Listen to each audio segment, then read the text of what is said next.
Hello साथीहरू नमस्ते।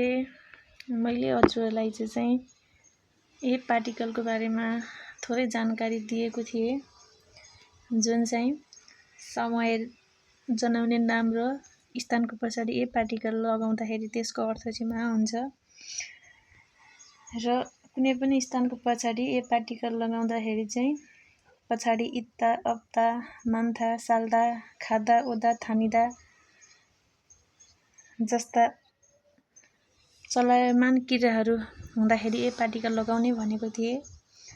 त्यसैगरी समयको पछाडि पनि ए पार्टिकल लगाइन्छ। तर ओनुल नेहिल अजे अन्जे छिगुम मोरे जस्ता शब्दमा चाहिँ हामीले ए पार्टिकल लगाउन हुँदैन भनेर मैले हिजो भनेको थिएँ। अनि अर्को कुरा बुझ्नै पर्ने कुरा पनि भनेको थिएँ। एउटै वाक्यमा दुईटा समय जनाउने नाम हुँदाखेरि चाहिँ हामीले पछाडिको एउटा मात्र ए पार्टिकल लगाउने भनेर पनि भनेको थिएँ। अनि अर्को कुरा के हो भने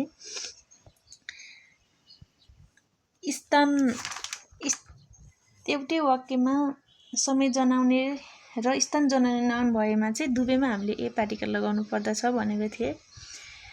आज चाहिँ मैले हजुरलाई ए छ जसको अर्थ बाट देखिमा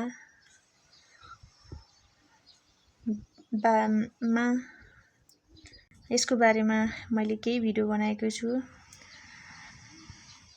स्थानसँग ए जोडेर आउँदा पछाडि खादा ओदा थानिदा आउँछ भने त्यसको अर्थ यसको अर्थ चाहिँ बाट देखि हुन्छ। जस्तै उदाहरणको लागि छिबेस ओम्निदा घरबाट आउँछु, हान्गुगेस ओम्निदा कोरियाबाट आउँछु।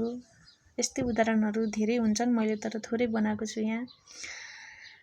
र पछाडि भब्र साल्दा आउँछ भने एको अर्थ चाहिँ मा हुन्छ। जस्तै हान्गुगे खायो, विद्यालयमा जान्छु। यस्ता धेरै उदाहरणहरू हुन्छ, हजुरहरूले पनि बनाएर पढ्न सक्नुहुनेछ। अब यसको अन्तिममा चाहिँ के आउँदा के छान्ने पार्टिकल भन्दाखेरि मैले यहाँ तयार गरेको छु।